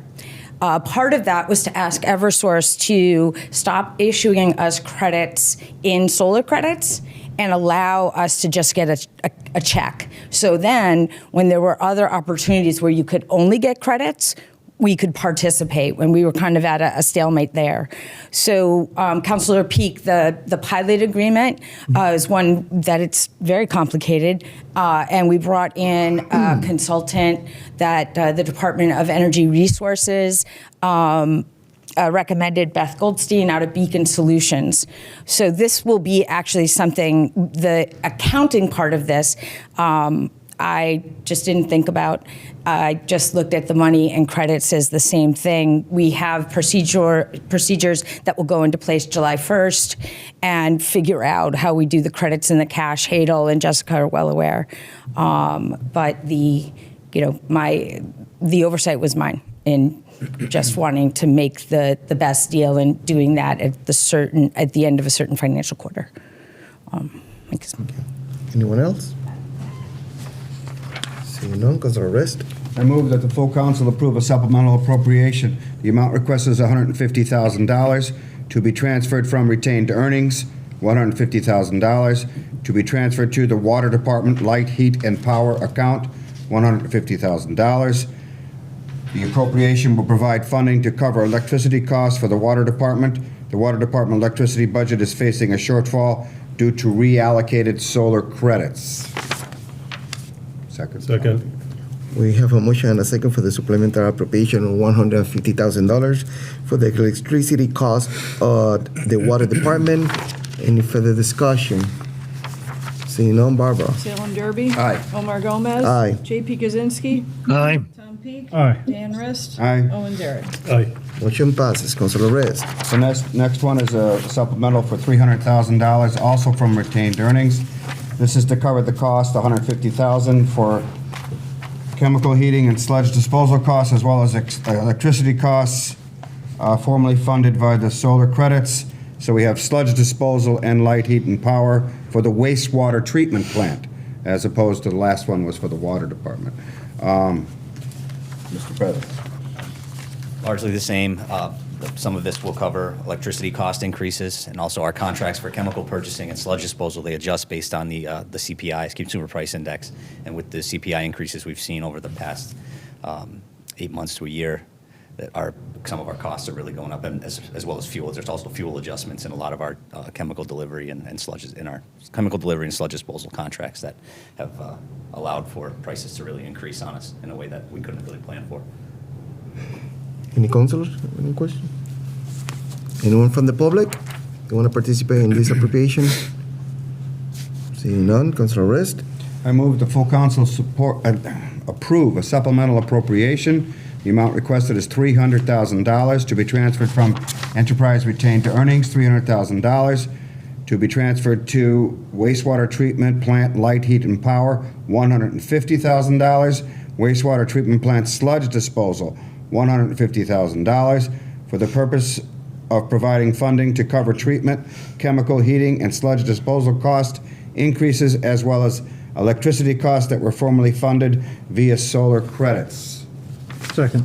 We have a motion and a second for the supplemental appropriation of $300,000 for the wastewater treatment plant. Any further discussion? Seeing none, Barbara? Omar Gomez. Aye. JP Kaczynski. Aye. Tom Peak. Aye. Dan Rist. Aye. Owen Zaret. Aye. Salem Derby. Aye. Motion passes. Councilor Rest. The next appropriation is $50,000, also from retained earnings. This is to help with the Cherry Street project. The project has had some delays due to supply chain issues, and has increased costs and unknowns, unforeseen expenses, which this will cover. Director Nodelman said they hope this project will be finished by mid-October. Mr. President. Mr. Nodelman? Councilor Riss pretty much covered it. I mean, every day that there's a delay out there, work still happens, and every day there's a delay. Every day that the project goes longer, there's increased costs for traffic control, construction oversight. It kind of just goes on and on. There's been a few. It's a large project. It's about $4 million altogether. There's been just a few unknowns that popped up through it that we need to be able to overcome with funding. So, just hoping to get. It's been a real inconvenience for the residents out there. It's going to be very nice when it's done, and we're just hoping to get it through and done as quick as we can. Any councilors have any questions? Seeing none, anyone for the public? Seeing none, Councilor Rest. I move the full council approve a supplemental appropriation of $50,000 to be transferred from enterprise retained earnings, $50,000 to be transferred to the Cherry Street project, $50,000. The amount requested for the following purpose will provide contingency funding for the Cherry Street reconstruction project. Second. We have a motion and a second for the supplemental appropriation of $50,000 for the Cherry Street reconstruction project. Any further discussion? Seeing none, Barbara? JP Kaczynski. Aye. Tom Peak. Aye. Dan Rist. Aye. Owen Zaret. Aye. Salem Derby. Aye. Omar Gomez. Aye, motion passes. Councilor Rest. The next supplemental appropriation is $20,000, this being from free cash. This is for the Revenue Electric Bike Revolving Fund and the Revenue EV Charging and Bike Department Revolving Fund to cover electricity and membership costs for the city's electric vehicle and bicycle charging stations. This is something we have to do every year. Mr. Nodelman, you want to add something? All I can really, we DPW, we handle the payment of these bills with our other electric accounts, and the vehicle charging stations and the Valley Bike Share locations just require some input from the city every year to maintain, keep them on. We're just paying the bills. So. Any councilor have any questions? Anyone from the public want to participate in this appropriations? Seeing none, Councilor Rist. I move the full council approve a supplemental appropriation. The amount requested is $20,000 to be transferred from free cash, $20,000 to be transferred to, number one, the Revenue Electric Bike Revolving Account, $10,000. Number two, the Revenue EV Charging and Bike Department Revolving Account, $10,000 to provide funding to cover electricity and membership costs for the city's electric vehicle and bicycle charging stations. Second. We have a motion and a second for the supplemental appropriation of $20,000 for the electricity membership cost of the city EV and bike charging stations. Any further discussion? Seeing none, Barbara? Tom Peak. Aye. Dan Rist. Aye. Owen Zaret. Aye. Salem Derby. Aye. Omar Gomez. Aye. JP Kaczynski. Aye. Motion passes. Councilor Rist. The next is a $50,000 appropriation from free cash for miscellaneous building repairs for the City Hall and Public Safety Complex. We need some plumbing repair, stair repair, floor cleanings. There's a lot to be done in these buildings. The DPW takes care of facilities. Mr. Nutman. Really, we're just trying to take a little bit more of a proactive approach in maintaining our buildings. The public safety complex is coming up on 25 years old. Just last week, we had to have the footing to one of the railings going up the front steps replaced because with the salt that gets put on the stairs, it rotted the bottom of it away, and the rest of them aren't far behind. That's just one example. On the far side of the building, that the entrance that's primarily used by the firefighters as they go in and out of the building for their shifts is concrete stairs that are starting to wear that need a protective coating put on them to just kind of get out in front of that. Any councilors? Anyone for the public? Seeing none, Councilor Rist. I move the full council approve a supplemental appropriation of $50,000 to be transferred from free cash, $50,000 to be transferred to the FY23 miscellaneous building repair account, $50,000 to fund the various maintenance needs at City Hall and Public Safety Complex, including parking lot crack sealing, landscaping, stair tread replacement, installation, and multiple plumbing repairs in both buildings. Second. We have a motion and a second for the supplemental appropriation of $50,000 for the maintenance need at City Hall and Public Safety Complex. Any further discussion? Seeing none, Barbara? Dan Rist. Aye. Owen Zaret. Aye. Salem Derby. Aye. Omar Gomez. Aye. JP Kaczynski. Aye. Tom Peak. Aye. Motion passed. Councilor Rist. We have a $125,000 appropriation from free cash for surplus building needs for the 3 vacant elementary school properties, which are no longer in the school department's budget, and we have to continue to maintain them until they're sold. Also, there's some incurred at the 75 Oliver Street building winterization costs and alarm system monitoring. So we have to keep the buildings funded. Yeah, we're just basically doing what we can to take care of them until the city decides their future. There's some heating costs associated with each building, alarm monitoring, fire sprinkler system maintenance, things of that nature. I do not, the $125,000 I've asked for here is we don't know exactly when they will get handed over to another entity. However, I didn't want to have to come back to council. I don't think we will use all this funding. It will return to free cash when we can close it out, so. Thank you. Any councilor have any questions or comment? Councilor Zaret? Well, first of all, that's good to hear because, and this obviously is a good argument for judiciously, but in an expedited manner, also looking to approve requests for the schools. I don't want to stray too far outside this topic. I am curious, what's the current status of the 75 Oliver Street property? Well, it's secured, and we're working with our local housing organization on it moving forward. The planning department's really taking the lead on that. I'm not sure if I should get too much into the details. I just don't know. It's not occupied currently. It's not occupied. Okay. It's secured. The alarm system is active for the fire sprinkler system. It's really just kind of in a preservation state at this point. Any other councilor? Anyone from the public want to participate in this public hearing about this appropriation? Seeing none, Councilor Rist. I move the full council approve a supplemental appropriation of $125,000 to be transferred from free cash, $125,000 to be transferred to fiscal year 23 surplus building services, $125,000 for the purpose of funding various maintenance needs at 3 vacant elementary school properties, including plumbing, heating repairs, and elevator maintenance and repair. This funding will also cover expenses incurred to secure 75 Oliver Street, building winterization costs, and alarm system monitoring. Second. We have a motion and a second for the supplemental appropriation of $125,000 for the maintenance needs at 3 vacant schools and lodging house at 75 Oliver Street. Any further discussion? Seeing none, Barbara? Owen Zaret. Aye. Salem Derby. Aye. Omar Gomez. Aye. JP Kaczynski. Aye. Tom Peak. Aye. And Dan Rist. Aye. Motion passes. Councilor Rist. The last appropriation is $30,000 from enterprise retained earnings to be transferred to the Union Street Corridor Project, funding engineering construction phase services for the Union Street reconstruction project. We need to do some engineering, and VHP Engineering is the company involved. It's coming. The construction on Union Street is coming. It'll be here. You're going to really start seeing ramp it up over the next few weeks with, I think, real major construction starting in June. And as that project moves forward, there will be submittals, issues that pop up that we need VHB's help with. They were the designer on it, and they will basically just assist our engineering staff with getting the project through on schedule. So, Any councilor have any questions?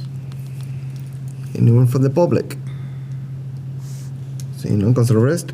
I move the full council approve a supplemental appropriation of $30,000 to be transferred from enterprise retained earnings, $30,000 to be transferred to the Union Street Corridor account, $30,000. The appropriation will fund engineering construction phase services for the Union Street reconstruction project. Second.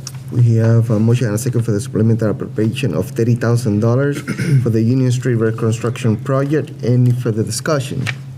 Seeing none, Barbara. Salem Derby. Aye. Omar Gomez. Aye. JP Kaczynski. Aye. Tom Peak. Aye. Dan Rist. Aye. Owen Zaret. Aye. Motion passes.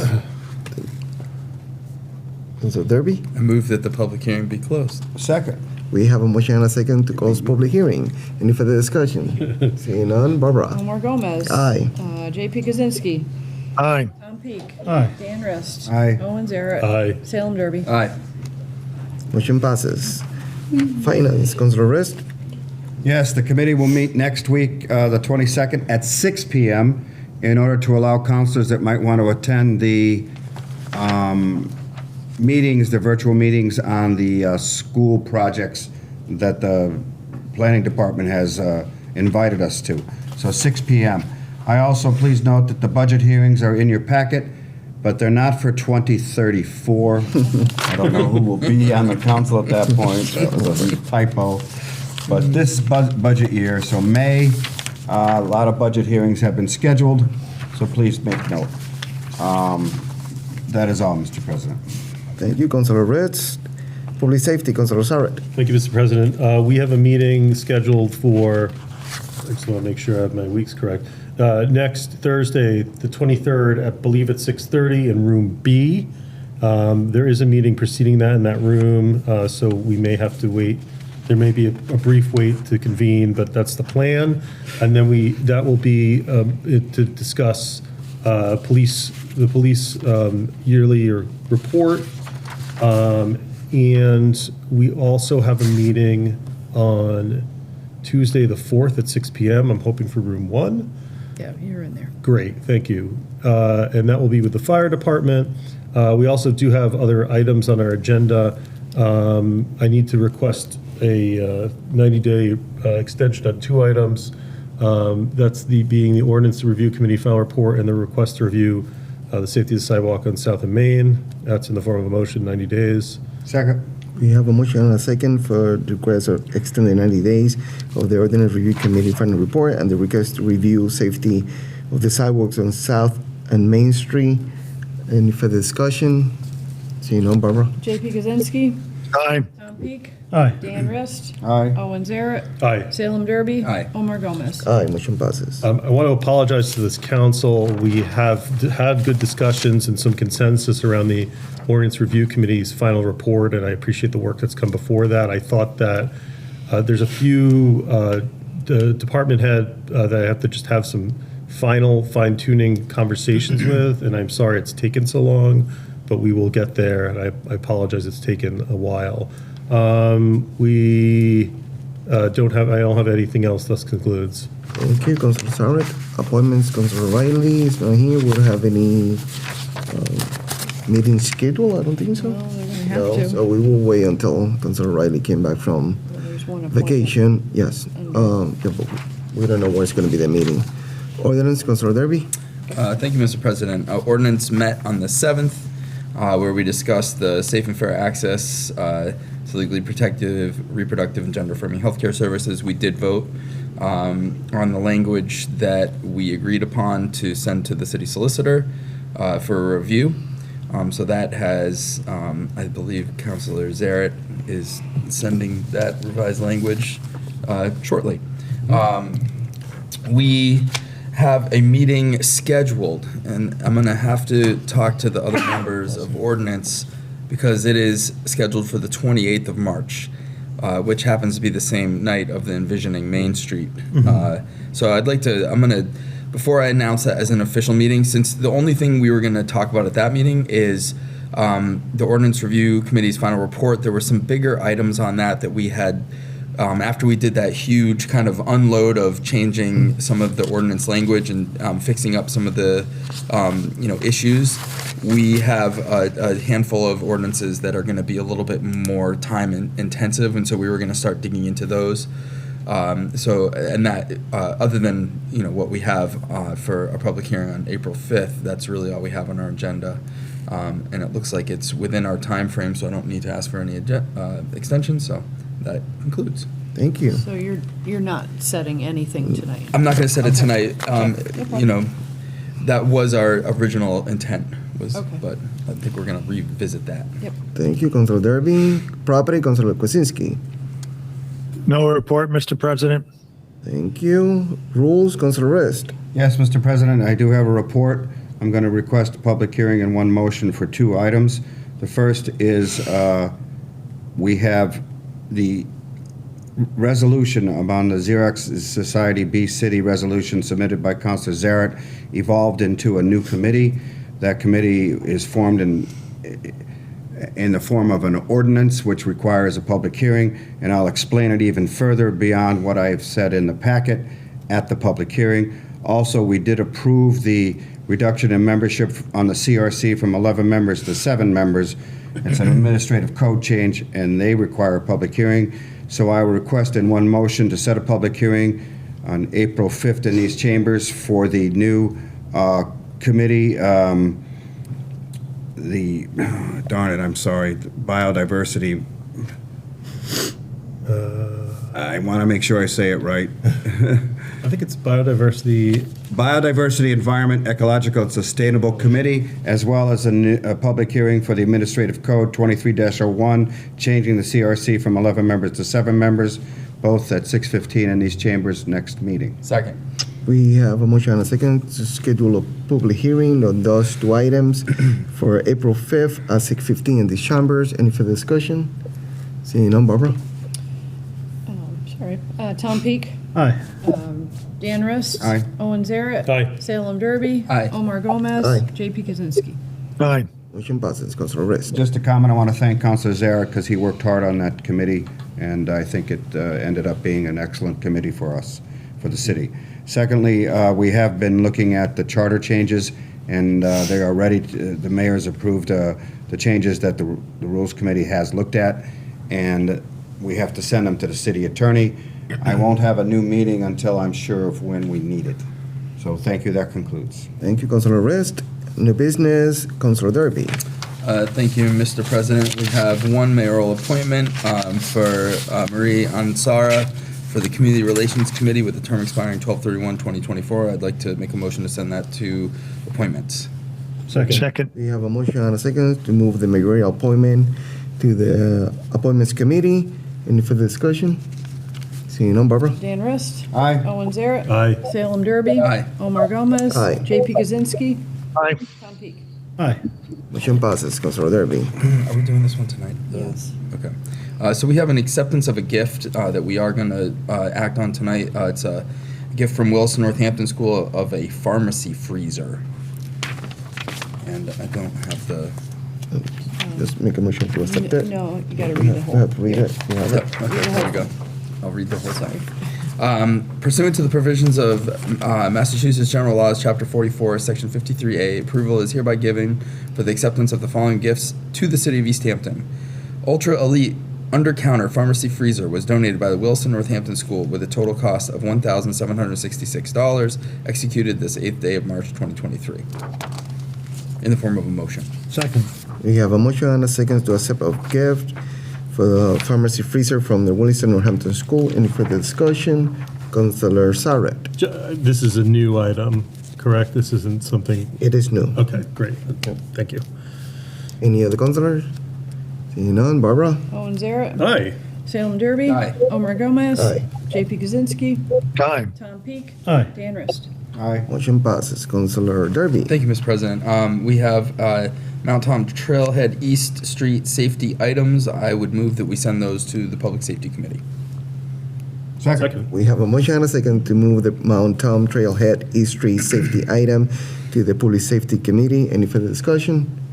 Seeing none, Barbara? Salem Derby. Aye. Omar Gomez. Aye. JP Kaczynski. Aye. Tom Peak. Aye. Dan Rist. Aye. Owen Zaret. Aye. Motion passes. Councilor Rist. We have 3 supplemental appropriations. I'll read them all and send them all to committee and set public hearings. The first is a supplemental appropriation of $4,624 from free cash, $4,624 to be transferred to personnel services, $4,624. It's a prior fiscal year bill for NFP benefit coordinator services. The next appropriation is $704.81 to be transferred from free cash to be transferred to the FY22 computer telephone account. The invoice was missed for, these are missing invoices, multiple accounts with Verizon, all mailed to the same address for the city and the school. Verizon continues to add late fees when our payments are not received on time. I would like to clarify, the person speaking, I believe, is our IT Director, Karen Comerford. I would like to clarify that we do not pay any late fees, thank God. Often need to request a waiver. They're taking necessary steps, so that's the $704. The last one is $7,500 from free cash to be transferred radio, telephones, and other communication to upgrade the phone system in the safety complex to comply with regulatory requirements. I move that these be all sent to the Finance Committee for review, as well as set for public hearing April 5th in these chambers. Second. We have a motion and a second to move the 3 supplementary appropriation to the Finance Committee and to schedule a public hearing on April 5th at 6:15 in this chamber. Any further discussion? Seeing none, Barbara? Omar Gomez. Aye. JP Kaczynski. Aye. Tom Peak. Aye. Dan Rist. Aye. Owen Zaret. Aye. Salem Derby. Aye. Motion passes. Look like we do everything we have in our agenda tonight. I will take a motion to adjourn. So moved. Second. We have a motion and a second to adjourn. Barbara? JP Kaczynski. Aye. Tom Peak. Aye. Dan Rist. Aye. Owen Zaret. Aye. Salem Derby. Aye. Omar Gomez. Aye. Thank you. Motion passes. Have a wonderful evening. This government meeting is brought to you by Eastworks and our local cable subscribers.